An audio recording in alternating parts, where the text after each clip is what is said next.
As you know, for the past 4 consecutive months, we've been going through inflation with an inflation rate north of 7% for the first time since 1982.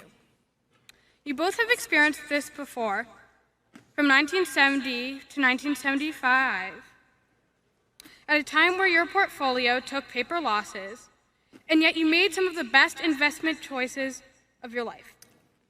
Reflecting on that, my question is, if you had to pick one stock to bet on, You kind of snuck up on us there for a second. and be resilient in the inflation, which would you choose? And what specifically enables that stock to do very well and might very likely be a difficult market? Well, I'll tell you something even better than that one stock. Maybe we'll get to one stock, but the best thing you can do is to be exceptionally good at something.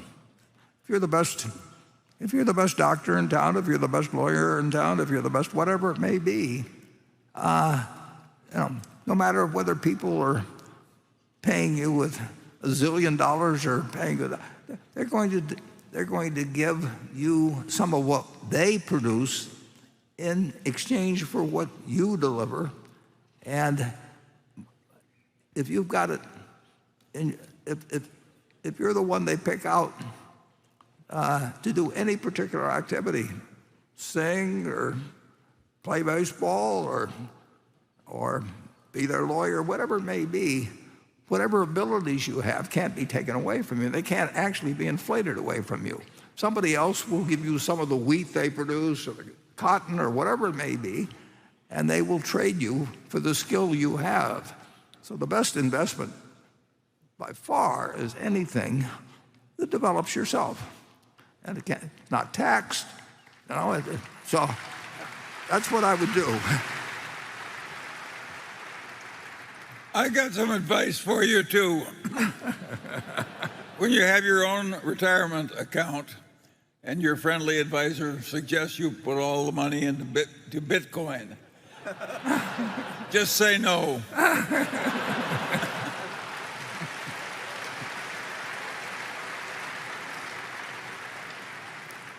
Yeah.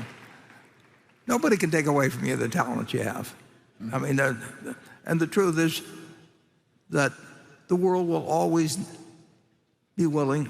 They'll need to do something, and some people will not have skills, and they will get less of the product of the society than somebody who has other skills. And sometimes that has something to do with education, but a good bit of the time it doesn't have anything to do with education. I mean, but just figure out what you'd like to be, and figure out how.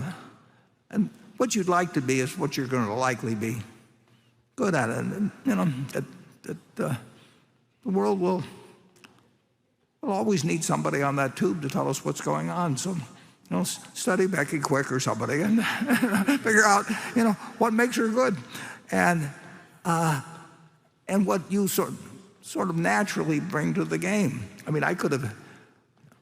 Who's the guy that says you got to spend 10,000 hours doing this or that? And then Malcolm Gladwell, would say just spend 10,000 hours on something. Well, I could have spent 10,000 hours trying to become a heavyweight boxer, but I don't think I'd have felt very good at the end of the 10,000 hours. I mean,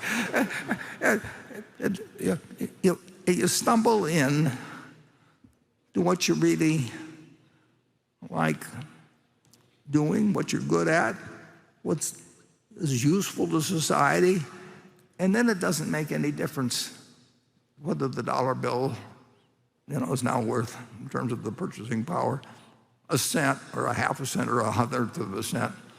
If you're the best doctor in town, they'll bring you chickens, whatever they may do, but they can't take it away from you.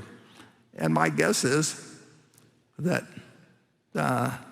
if you've come to 5 meetings, you've got a very good future ahead of you. I mean, that shows it. It self-selects. I mean, but the habits you develop, and I go back, the other thing is have the right heroes. I mean, I've always been lucky in that respect. And if the people you look up to are going to form your vision of what the world, how you want to be in later life. And I'll give you two pieces of advice. I'd invest as much in myself as you can. I mean, you're your own biggest asset by far. I mean, you've got all kinds of potential. All the people in this room, you're lucky to be in this country, gotten a good education. But most people go through life using up a very, very small part of their potential. And so anything you do that invests in yourself, that's the best investment you can possibly make. And then I would follow my passion. I mean, whatever turns you on.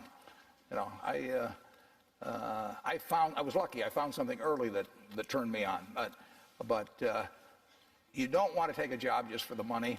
You don't want to take a job for an organization that you really don't feel good about, or work for people that you don't feel good about. You really want to be excited when you get out of bed every morning. And it won't necessarily be the job that you have 10 years later, but you'll be learning so much as you go along. And I took a job with Ben Graham, my hero, and I never asked the salary, and I found at the end of the month when I got my first paycheck what I was earning, because I just knew it was the right thing to be doing. So I would follow your passion. The worst investment I ever made? How long do you have? I've made some very bad ones, but that doesn't really bother me. It may bother the shareholders, but that's another question. You're going to make mistakes in life. I mean, there's no question about it. You don't want to make them on the big decisions, who you marry and some things like that. So there's no way I'm going to make a lot of business and investment decisions without making some mistakes. I may try to minimize them. I don't dwell on them at all. I don't look back. The biggest mistakes are the ones that actually don't show up. They're the mistakes of omission rather than commission. We've never lost that much money on any one investment, but it's the things that I knew enough to do that I didn't do. We have missed profits of as much as maybe $10 billion in things that I knew enough to do and I didn't do. Now, the fact I didn't buy Microsoft way back is not a foregone opportunity, because I didn't know enough to make that decision. But there have been other investments where I didn't know enough to make the decision, and for one reason or another, I either didn't do it at all or I did it on a small scale. I was sucking my thumb when I should have been writing checks, basically. And those don't show up. There's no place where it shows missed opportunities, but I've missed some big ones. The triumphs in life are partly triumphs because you know that everything isn't going to be a triumph. And I would never get too hung up on mistakes. I know a lot of people that really agonize over them, and it just isn't worth it. I mean, tomorrow's another day, and you live it forward and just go on to the next thing.